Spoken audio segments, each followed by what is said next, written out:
Carlo. Simulasi Monte Carlo tuh apa dan dipakai untuk apa? Simulasi Monte Carlo adalah simulasi yang dipakai sebetulnya untuk melakukan apa namanya, peramalan, tapi yang sifatnya random. Jadi kita ngambil keputusan dari peramalan yang sifatnya random ya. Jadi kan peramalan ada yang bentuknya trend projection yang dia linear selalu naik gitu ya. Kayak penjualan tuh kan kita berharap selalu naik ya penjualan. Nah, tapi ini ada faktor namanya yang tidak kita ketahui, faktor-faktor apa namanya, ketidakpastian.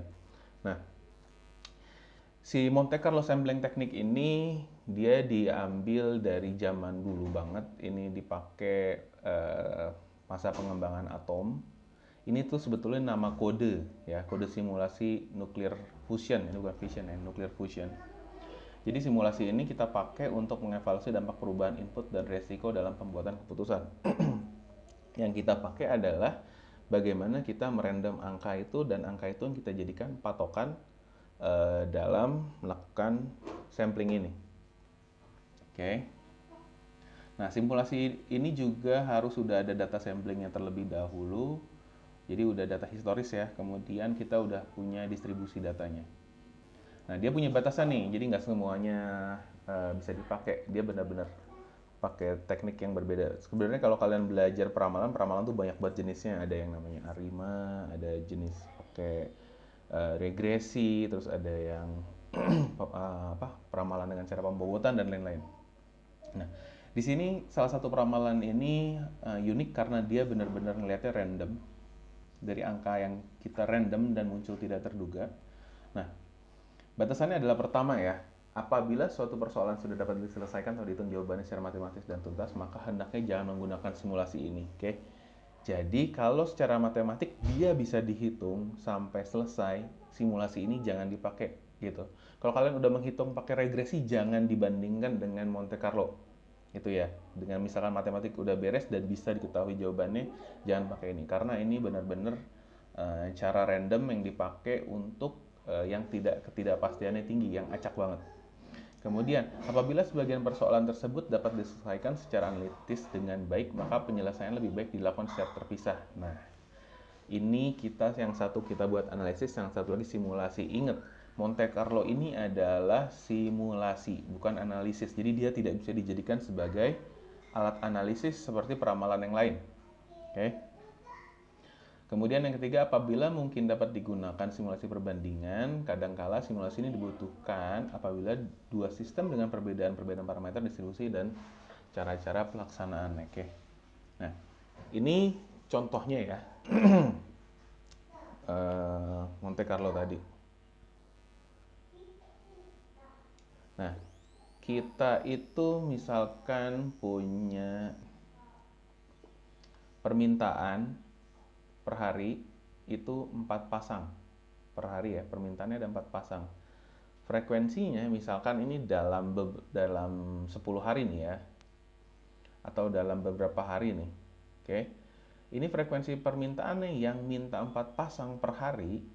Jadi satu hari request ini, kalau ada yang jualan sepatu bisa nih. Frekuensinya 4 pasang per hari, misalkan ada yang beli lewat online kalian 4 sepatu. Ini 5 kali nih muncul. Tapi ada juga 5 pasang 10 kali minta seharinya. Ada 6 pasang. Tapi ternyata rata-rata penjualan kalian itu sehari adalah 7 pasang. Oke. Nah, ini sering banget nih. Misalkan ini dalam 100 hari ini frekuensi permintaannya sampai 30 kali sebulannya, itu ada yang minta sampai 7 pasang. Oke. Nah, ini misalkan kita mau ngelihat penjualan berikutnya, kita bisa ngelihat seberapa besar sih kira-kira permintaannya di fase atau di periode berikutnya gitu. Oke. Caranya gimana? Caranya melakukan nanti dengan melakukan distribusi frekuensi. Nah, terus 10 hari bulan berikutnya gimana? Kira-kira berapa permintaan yang muncul? Oke, kita lihat ya, terlebih dahulu dibuat data empirical, data distribusinya ya. Kita punya 4 pasang, 5 pasang, 6 pasang, 7 pasang, 8 pasang, 9 pasang. Oke. Di situ ada yang di sini namanya distribusi densitas. Pak, distribusi densitas ini angkanya didapat dari mana? Distribusi densitas itu kita ambil dari frekuensi permintaannya. Oke. Ini. Di sini kita bikin yang namanya DK. Ya, sebelah sini. Ini ada namanya DK. Kita bikin distribusi frekuensi di situ ya. Bagaimana cara cari DK ini? Oke. Caranya itu kita melakukan perhitungan dengan distribusi frekuensi mereka, yaitu kalau ini dapat 5 artinya dia punya 100 frekuensi ya total. Ini hanya perlu membagi 5 ini dibagi dengan 100. Oke.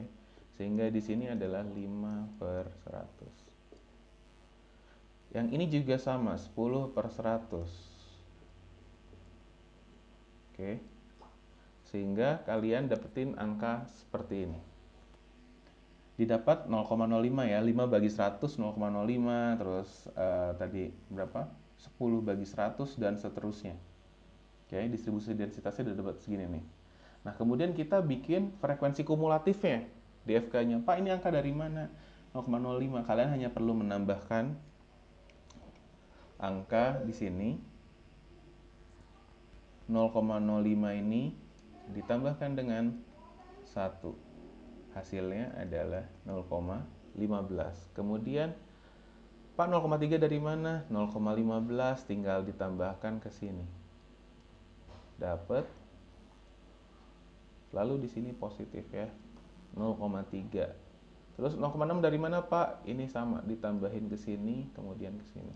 Nah, ini hingga kalian muncul di terakhir itu di 1, artinya kalian sudah selesai membuat distribusi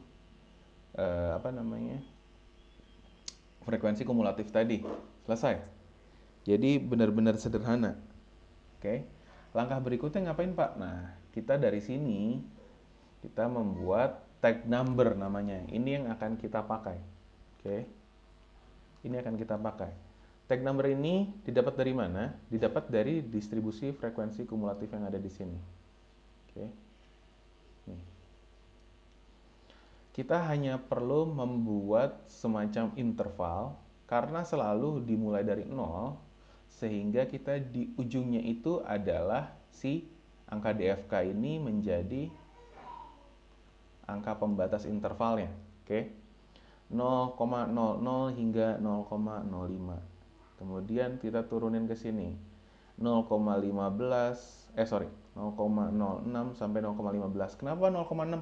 Karena kita tidak mungkin lagi mencantumkan di sini 0,05, sehingga di sini kita mencantumkan, kita tambahkan 0,01 ya, karena interval. Artinya jaraknya itu tidak bisa 0,05 lagi nanti karena kalau misalkan kita taruh 0,05 di sini, artinya 0,05 itu kemungkinan bisa di sini atau di sini. Nah, kita tidak menginginkan ada dualisme seperti itu. Sehingga kita tambahin 0,01 di sini. Boleh nggak Pak 0,051? Boleh, mangga aja kalian. Terserah kalian mau bikin tag number ya berapa. Tapi caranya intervalnya seperti ini dan DFK ini dijadikan sebagai pembatas. Oke. Ini ada jadi pembatas di sini. Nah, udah gini ini fungsi tag numbernya buat apa sih Pak gitu ya. Nah, tag number inilah yang kita akan pakai sebagai alat buat melakukan random. Oke. Langkah berikutnya ngapain Pak? Kita ngerandom angka gitu. Kalau kalian di Excel kalian bisa ngerandom angka, tinggal ketik rand between gitu ya. Itu otomatis kalian bisa ngerandom. Oke. Nah, let's say ini kalian random angka seperti ini. Oke.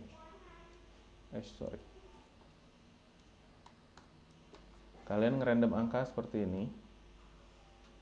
Ini hasil random di Excel ya. Misalkan. Nah, dari angka random ini gimana cara nyarinya? Kalian bisa pakai Excel atau pakai tabel random. Boleh pakai apapun ya. Buat random 1 sampai 10 dengan range ya 1 sampai 10 nomor ya. Tergantung jumlah kalian mau berapa hari ngeramal ya. Terus kalian pilih randomannya 0 hingga 1. Oke. Nah, jadi 1 sampai 10 nomor, 1 sampai 10 randoman, di mana random tersebut 0 sampai 1. Nah, dari random tersebut kan kita punya angka tag number ya. Nah, kita ambil 2 angka di belakang koma. Kita ambil 2 angka di belakang koma ini. Terus kita cocokkan dengan tag number. Pak, 2 angka di belakang koma tuh mana sih? Ini. Ya, 57, 12, 70, 38, 91. Oke. Hanya 2 angka di belakang koma. Atau boleh kalian mau lebih detail 4 angka di belakang koma, terserah kalian. Tapi saya hanya pengen yang mudah aja. Kita ambil 2 angka di belakang koma ini. Oke. Fungsi ini untuk apa? Ini kita akan melakukan random dengan data sebelumnya. Let's say saya ambil contoh nomor 1, 2 sampai 3 ya. Oke. Di sini 1 0,57. Kita lihat 0,57. 57 ini kita ambil. Kita lihat 57 tadi ya, 0,57 tadi ada di mana tag numbernya? 0,57 itu adalah antara 0,31 sampai 0,60. Artinya, karena ini ramalan nomor 1, artinya di nomor 1 itu permintaan per hari yang harus kalian tentukan itu jumlahnya adalah 7 pasang. Oke. 0,57 7 pasang di sini. Nah, ini kita ambil dari mana? Tadi saya ulangi, dari 0,31 sampai 0,60 ini. Kita masukkan dia 0,57, ada di mana? Ada di nomor 4 7 pasang. Artinya, peramalan nomor 1 hari berikutnya nih ya, 10 hari yang tadi diramalkan itu kita kemungkinan pertamanya adalah 7 pasang. Oke, betul ya? Sini 7 pasang. Oke, berikutnya kita cek lagi. Randoman berikutnya adalah 0,12 ya. Kita lihat 0,12. Nah, di 0,12 ini kita lihat lagi di sini 0,12 itu ada di rentang mana? 0,12 itu ada di rentang antara 0,06 hingga 0,15. Oke.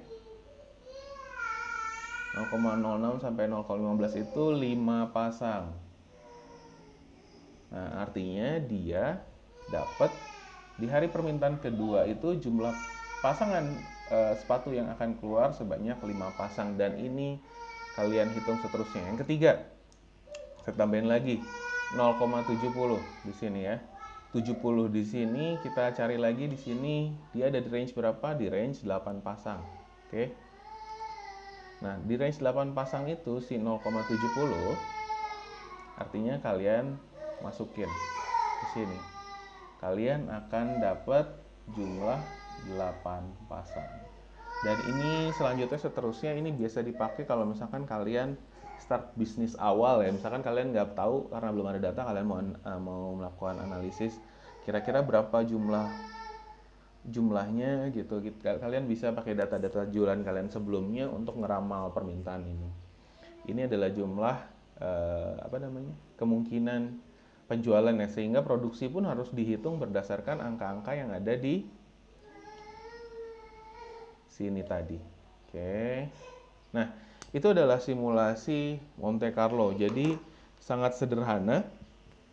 Cuman ingat dia karena sifatnya non parametrik dan dia bukan alat analisis, dia hanya sebagai simulasi.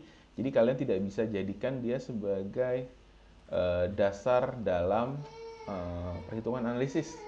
Dia hanya sebagai simulasi untuk pengambilan keputusan gitu. Oke. Sampai sini mungkin itu aja karena mudah. Nah, di sini nanti di sisanya akan ada studi kasus ya. Tolong kalian kerjakan, lakukan. Ini udah ada juga panjang probabilitas, kalian kerjakan dengan cara yang sama, tolong dikerjakan. Oke.